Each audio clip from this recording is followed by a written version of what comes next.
It is June 25th, 2007. We are in Timbercrest at the home of Viv Simmons. Present is myself, Ashley Lichtenbarker, and Megan Frick, and affiliated with the Wabash County Historical Museum. Viv, which branch of the service did you serve in? United States Navy. In what war? In World War II. Okay, and what was the highest rank that you achieved? Radarman, 3rd class. Okay, and where did you serve? Most of it was in the South Pacific on this little aircraft carrier called the USS Salamaua. It was a CVE 96. Okay. Were you drafted or did you enlist? I was drafted. Okay. Do you remember where you were at the time you were drafted? Yes, I was at Toledo University on a basketball scholarship, and I was told that I could get maybe a year deferment, but I had 2 older brothers in the service, and I did not want to get the year's deferment, so I went back to Bedford and honored my draft, the enlistment. What branches of the military were your brothers in? My oldest brother, second oldest, but my oldest brother had four children and was too old maybe for the war itself. And my second brother, Doyle, was in the 8th Air Force of the Army Air Force, which was a part of the Army during World War II. Mm-hmm. Now it's a separate branch. Mm-hmm. My brother next to me, Ray Jr., was in the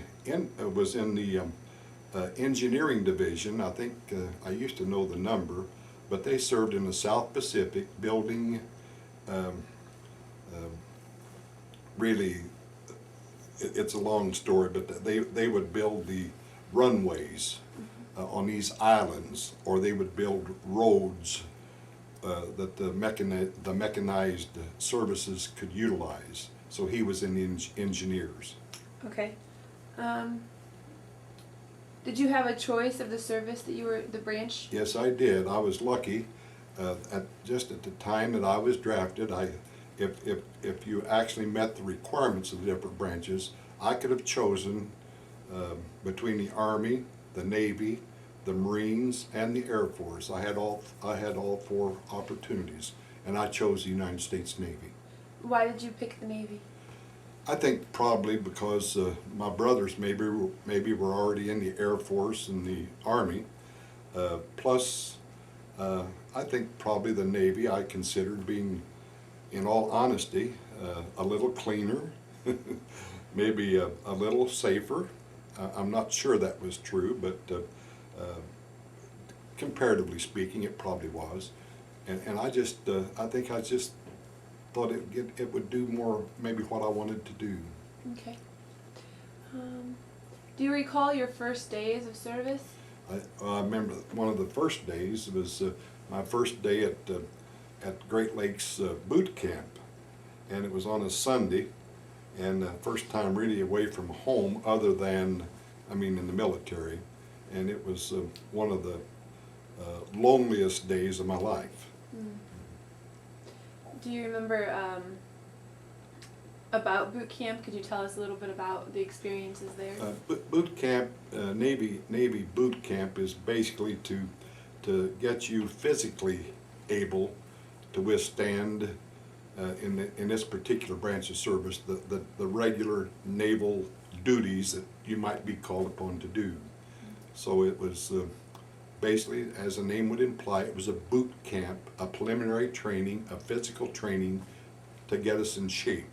Now, I'd be less than honest if they did not also do what we call today maybe a little propagandizing,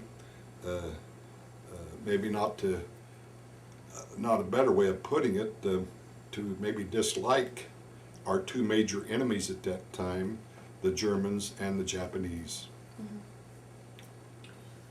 Did you receive any further training? Yes, I did.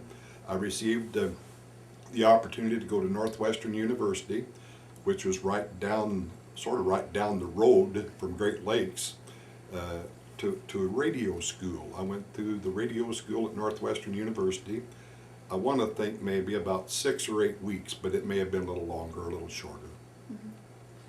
Do you remember your instructors through boot camp? Your instructors? I don't remember much about the boot camp instructors.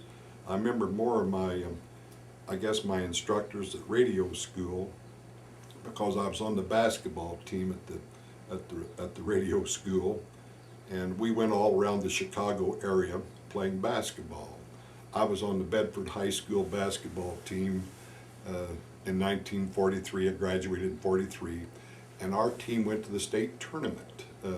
We were one of the 4 that played in the state tournament. So if you were on a team back in those days that went to the state tournament, and from a pretty good sized high school, Bedford was a pretty good sized high school, you were probably a fairly decent athlete. And I made the basketball team. Also on the ship, on my ship I was on the basketball team also. So. Okay. During World War II, where did you go on your ship? Some specific places? I have a whole map, but I'll not bore you with my map. But basically we took what we call a shakedown cruise to New Guinea to take a load of P-61 night fighters for the Army. P-61 was sort of an enlarged P-38. If you've ever seen a P-38, you probably and you saw a P-61, they look very much alike. They're both Army planes, but these little carriers that I was on were really built for escort duty, to take planes out to the Army and the Navy bases that needed them. But they found out later on that they could use these little planes in combat. And so we were assigned a squadron later on, but my first shakedown cruise was to take a load of P-61 night fighters to Finch Haven, New Guinea. Okay. Do you remember arriving and what it was like? Yes, I do, because this was when my brother Ray, I told you about my brother Ray. My brother Ray was stationed at Finch Haven, New Guinea, and I looked forward to it because I looked forward to seeing him. But I looked all over that island within, I can't say all over, but I looked over the island and I couldn't find my brother, so I didn't get to see him, but that's why I remember so much about Finch Haven, looking for my brother who was there, stationed there. But I learned later he was in the hospital. He had got injured, and he was in the hospital, and we didn't know all of that then. Okay. Do you remember meeting the people from New Guinea and from the other places that you went? Not really. You're talking about the people. The native people. Being on a ship. Basically, the only time you went ashore, up at the Philippines, I just wanted to go ashore, just to get off the ship for a little while, and I went after the mail. I went with the mail people to get mail at Lady Philippines, and that's about the only time. Other than after we would take these islands, or maybe we were visiting other islands getting ready for the next invasion, they'd let us go ashore for a little party. And back in those days, maybe they gave you a can of beer, or 2 cans of beer, or 2 bottles of pop if you didn't drink beer, and that was our recreation, to go on these islands and get our 2 beers or 2 bottles of pop to drink, and that was about the only time we really got off the ship, out in the theater of operation. Now, granted, I'll tell you later on, but we took a suicide plane at Lingayen Gulf, and we had the approval to abandon ship, so we had a lot of injuries there. We lost about 50 of my, about 50 I think were killed in this suicide plane. The Japanese hit us with a suicide plane, and probably 150 were injured. So we had to come back to the United States to get our ship repaired.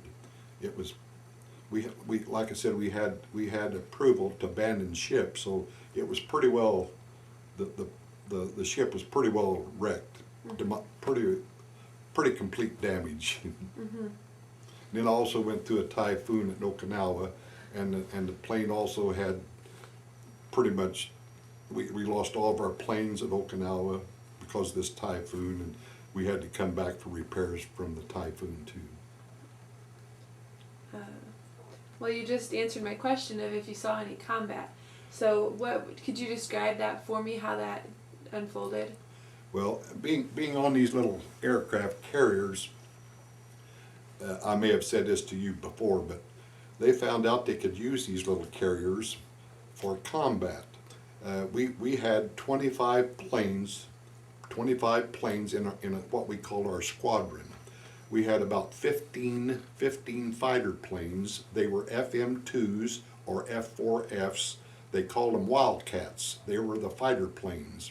And we had like 10 or 12 our bombers, what we called our bombers, but they were really torpedo planes.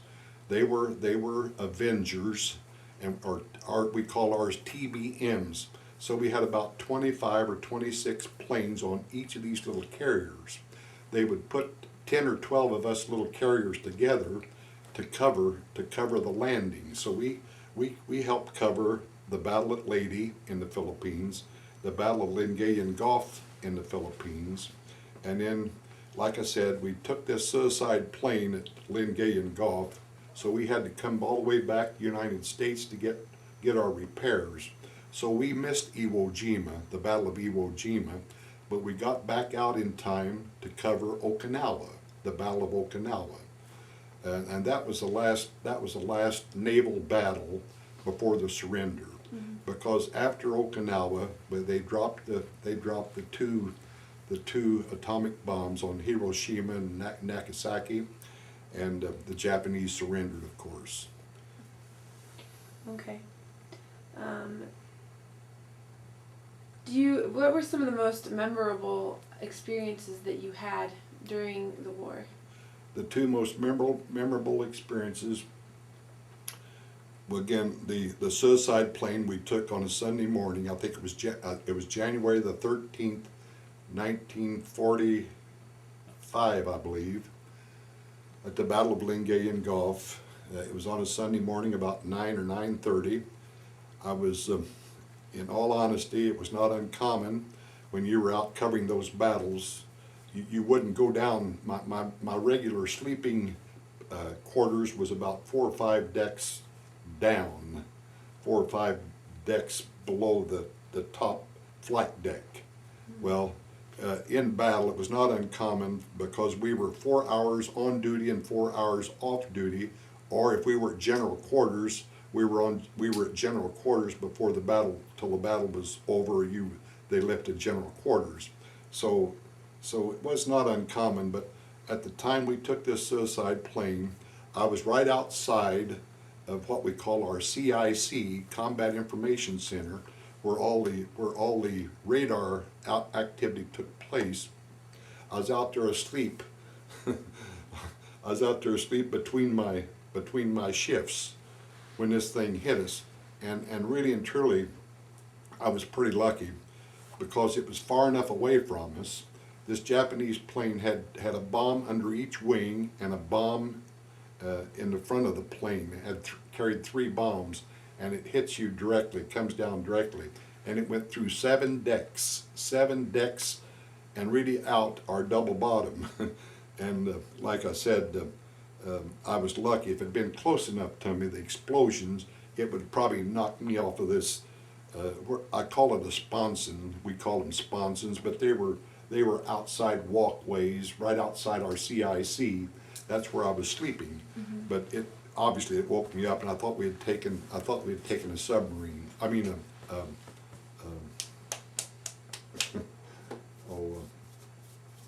what submarines, torpedo. I thought we had taken a torpedo, but we had taken a suicide plane. Of course, the 2 bombs exploded.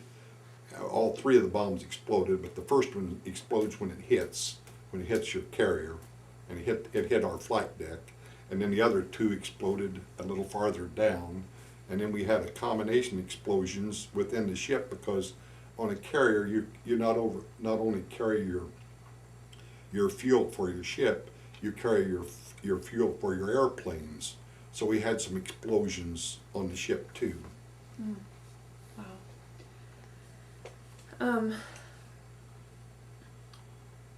Okay. Oh, the other part of that, the second thing I remember, of course, was the June typhoon at Okinawa, and if you've heard of course, hurricanes, you've heard of tornadoes. Well, a hurricane in the Pacific is called a typhoon. In the Atlantic, they're called hurricanes, but in the Pacific, they're called typhoons. So typhoons and hurricanes are pretty much the same thing. And like I said, we were out at Okinawa, actually guarding the what we call the supply train, the supply ships that were feeding this invasion of Okinawa. Our little carrier was protecting those ships, a whole group of ships out there, and while the invasion was going on. Some of the planes would cover the landing itself, but this was probably after the landing was pretty well solidified. We were out there covering the supply ships. We were covering them from the Japanese suicide planes, and if any Japanese Navy might have been there, we would have been covering for that too. But at that time, that's where the typhoon hit us, and that typhoon was probably I think clocked at 125 knots. If you know anything about the knots, 125 knots would be about like 150 mile an hour wind, and this is my little ship. The next morning, after the typhoon. Oh wow. That's the next morning after it was over. Isn't it interesting how you can have they were able to get a picture like that of our ship. It was another one of the other ships that took our picture, but we got a hold of it. But that was after it's all over. You can see how it looked then. Mm. Those are the two things I remember best about my naval experience. Well, now we're going to move into part of the life in the service. Did you stay in touch with your family? If so, how was that? Yes. Of course, back then, during World War II, as you probably know, all of our postage was free. Our postage was free. So we did a lot of letter writing. And as I told you earlier, I kept my own little diary, and and I had a girlfriend. So between my girlfriend and my parents, I had a lot of communication. But we'd go sometimes maybe a month or 2 months or 3 months without any letters, during the campaigns, the battles and so forth. But once you were out of the battle and so forth, why? You got so even in the Navy, we'd get letters at least maybe every month or so. Mm-hmm. Okay. Do you remember what the food was like on ship? Food was, I thought, very good. That's one of the reasons why, maybe I didn't tell you, that's one of the reasons why I went in the Navy. And I didn't tell you beforehand, but I was a butcher. Even in junior high and high school, I was a butcher. Back in the old days, as poor electric saws, we had to use a hand saw to cut meat, etc., cut through the bone. Well, when I went aboard ship, even though I was a radar operator, once in a while I'd go down and help the butchers, and I could, since I got to know my butchers and my bakers and the candlestick makers, seriously, they would. I got a little extra food on whenever I wanted it and that kind of thing, but that was not normal. That was somewhat unusual because of my butchering experience. Mm-hmm. But I remember it quite well. But I thought we had good food. Okay, and did you have plenty of supplies and things on the Except when we got hit. When a suicide plane hit us, it went down into our food lockers, and that 2-week time until we got out of the theater of operation. It's a long story, but we lost both engines when the suicide plane hit us, and we had permission from the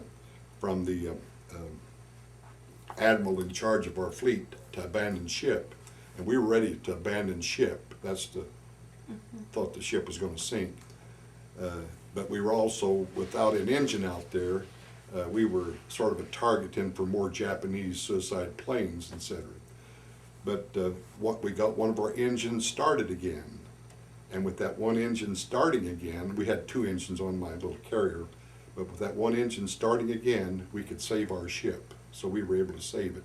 But it took, we could only go like 8 knots, 6 or 8 knots. Normally we could go like 18 knots. 18 was our top.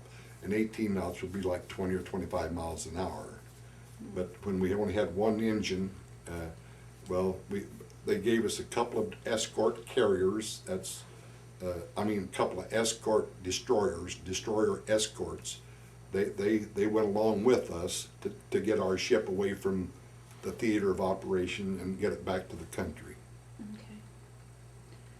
Okay. What did you do to entertain yourselves while on the ship? You had downtime. Unusual, but I learned to play bridge, contract bridge. I played a lot of contract bridge, as opposed to gambling. I've never been a gambler, so I played contract bridge, and I think I told you I was on the basketball team, and we had what we call a hangar deck. That's the second deck down from the flight deck. On a carrier, the top is the flight deck, and under that's a hangar deck. Well, on our hangar deck, we had a basketball court. We had our own basketball gymnasium in a way. And we also played volleyball on our two elevators. We had 2 big elevators to take our planes up to the flight deck. Well, you could play volleyball on the 2 elevator areas. So we. But of course, during the war, you don't have much time like that. You're either getting ready for the battle or you're in the battle. So we didn't have much time when you're in the theater. Okay. Did you, when you were on leave, were you able to go up into any cities or anything like that? I told you we were there. We were Tokyo for the surrender. We were the first party to get to go ashore at Tokyo, and I've never forgotten that experience either. Because I don't know who was the most scared, the Japanese scared of us or we were scared of the Japanese. But we went ashore at Yokohama, and that's where I got these little I got these little things for my girlfriend. This little Japanese tea set and a little comb, and I got my Japanese flag. Got my Japanese flag and have all my fellow shipmates' signatures on it. And then I didn't tell you, but the Japanese plane that hit us, they got the aluminum out of that plane, and we made bracelets. This is a little bracelet I made for my girlfriend out of that Japanese plane. But that was somewhat unusual to get to go ashore, to be the first party to go ashore at Japan, there for the surrender. Had you ever traveled outside the United States before being in the military? No, no, I had not. I was going to say maybe other than Canada, but I don't think I'd ever gone to Canada either at that time. Okay. Do you recall any particularly humorous stories or unusual things that happened?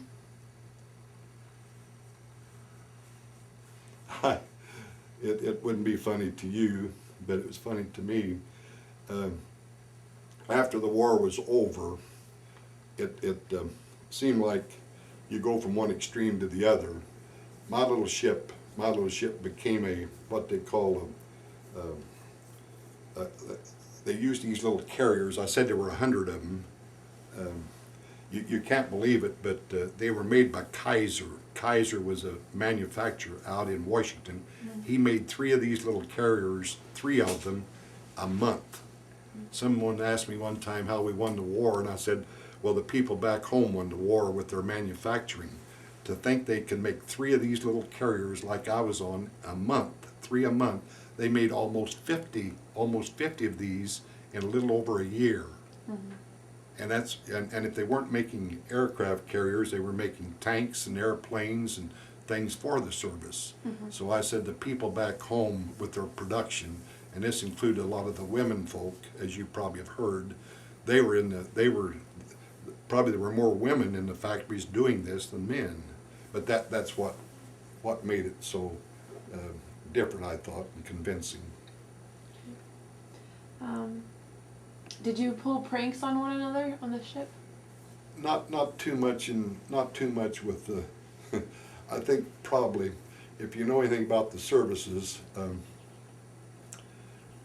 when you get up in the radar division, was, like I said, it was sort of the heart of the activities, and I don't know quite how to say this, but I think we were Division V3. Basically, were all radar people and meteorology, and I think probably, like I said, I played bridge instead of playing poker, and I think that was partly because I was in the V3 division in the radar and the meteorology people. I just don't think we did that kind of thing much. Okay. Did you keep a diary? You did keep a diary, but Yes, for I how did. long for how many years did you keep it? The whole service? Or? Well, like I said, my diary is through Lingayen Golf, and I quit doing it there, and I sent it home to Neva shortly after that. Who is Neva? Who is Neva? Neva was my girlfriend, and later became my wife. Okay. We started dating when we were sophomores in high school, and later, after World War II, while we got married. Okay. Do you remember your fellow officers and soldiers and what you thought of them? Well, like I said, I was on the basketball team, on the ship's basketball team, and most of my fellow players were officers. Many of them were pilots or officers, and we were pretty close to our officers in our division, V3 division, and I was very close to them on the basketball team. Okay. Do you remember the day that your service ended? Yes.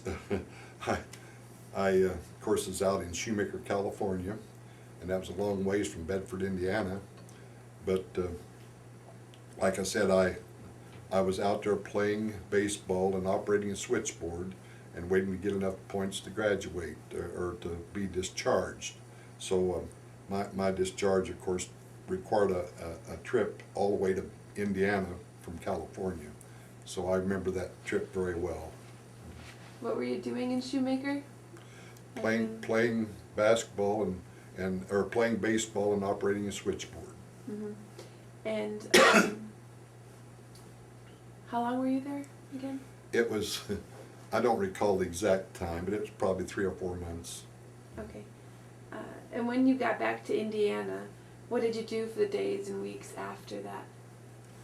Well, I took advantage of the GI Bill, of course, and finished did all my undergraduate work at, my first year was at Wabash College, and my other 3 years was Indiana University, and I got my bachelor's of science degree in 1950, and I had enough GI to complete my master's, so I was able to get my bachelor's and my master's on the GI Bill. Mm-hmm. And what did you get those degrees in? What specialization? Basically, my undergraduate work was in what they call HYPER, Health, Physical Education, Recreation. My graduate work was all in administration, educational administration. Okay. So after that, what did you do? I became a teacher. I taught at Bedford Junior Senior High School for 10 years. I was a high school principal at Springs Valley. That's down at French Lick in West Baden, southern Indiana. And then Manchester High School here in Wabash County for 6 years. So I was a high school principal for 7 years. And then I became superintendent of schools here in in 1965 through 71. And then after I left here in 71, I went to Benton Community Schools, and I was superintendent at Benton Community Schools for 16 years. So I was a superintendent of schools for 22 years, high school principal for 7, and I taught for 10 years. Okay. Did you make any close friendships while you were in the service that you maintained after? Yes, I did, but in all honesty, we didn't really renew friendships until 50 years later. We went 50 years from the end of the war until we had our first reunion. We had our first reunion celebrating our 50th anniversary of World War II, and that was not uncommon. I think in your interviews you probably have found this to be true, but since and now for the last 15, 16 years, we've had a reunion, and we've renewed some good friendships. Of course, we've lost a lot of good friends too in that 16, 17 year period, because we're losing. Well, you know the rate of. I'm one of the younger ones of World War II, really. Okay. Did you join any veterans organizations? Did I what? Join any veterans organizations? I've always been a member of the American Legion until with the exception of the 12 years I was here as a principal and superintendent. I hate to admit it, but I was discouraged. I was discouraged from belonging to the American Legion while I was a principal and superintendent here by some people. And I've always been sorry that I let them influence me, because I belonged to the American Legion for all the other years since then. Did you or do you participate in the association's activities and projects? I did with Bedford. I was in charge of all the school awards programs. They had elementary school awards and secondary school awards and secondary oratorical contest. I was always in charge of those, and I spent about 15 years at Hoosier Boys State as a counselor, assistant dean, and then assistant director of Hoosier Boys State. So I spent a lot of time in those activities. Okay. How do you feel that your military experiences influenced how you think about war and about the military? I've always been proud to have been a part of the service. I probably, you maybe have heard this before, I probably give quite a bit of money maybe, or money equivalency for my service experience, but it'd probably give about that same amount to not have to do it again. Glad that you were a part of it, but happy that maybe to stay away from it again personally. But I'm still very proud of our service people, and still appreciate of course the people back home as well. Okay. And do you think that being in the service influenced your life afterward? Well, it provided me the opportunity for the life afterwards, because I couldn't afford to go to college or university without the GI Bill.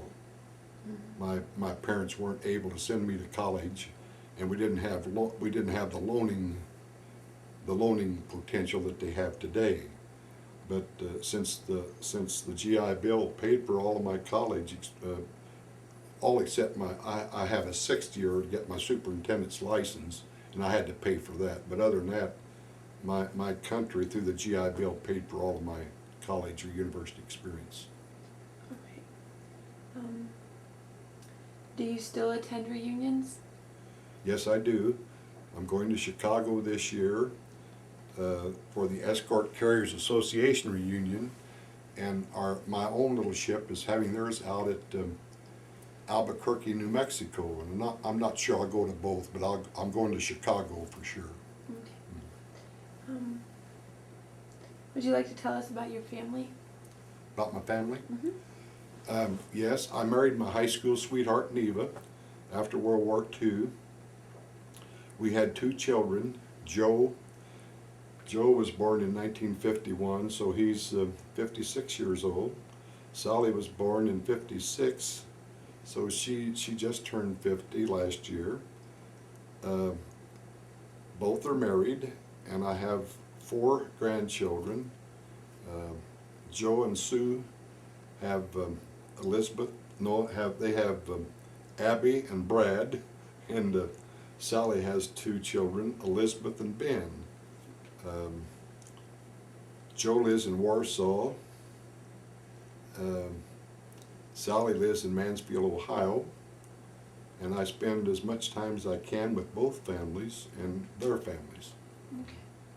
Is there anything else that you'd like to add that we haven't covered? Any stories or anything?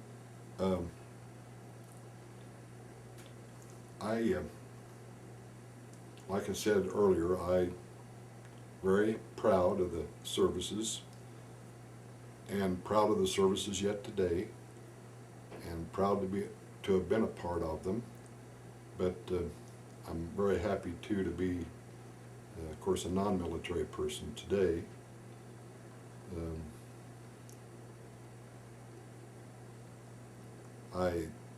I still try to do as much as I can for, like, the USO. USO, you probably know, are the ones that entertain our service people, and they do not have any tax money, so people like myself that have served in the services know the importance of USO that pays for these entertainers to go over and entertain our troops and so forth. So I do that kind of a thing, and some other things connected with the services. I've never been a member of the Veterans of Foreign Wars, but I could have been, since I was served in the on the foreign shores. There's paralyzed veterans. I do things for them, little help, and I don't know that I would have maybe, or as much as I would have had I not been a service person. But I'm proud of you people doing what you're doing, because I believe in the history, and I believe this was a most important part of our history. And I appreciate your taking time and being with me today. We appreciate you being with us and sharing with us. Thank you very much.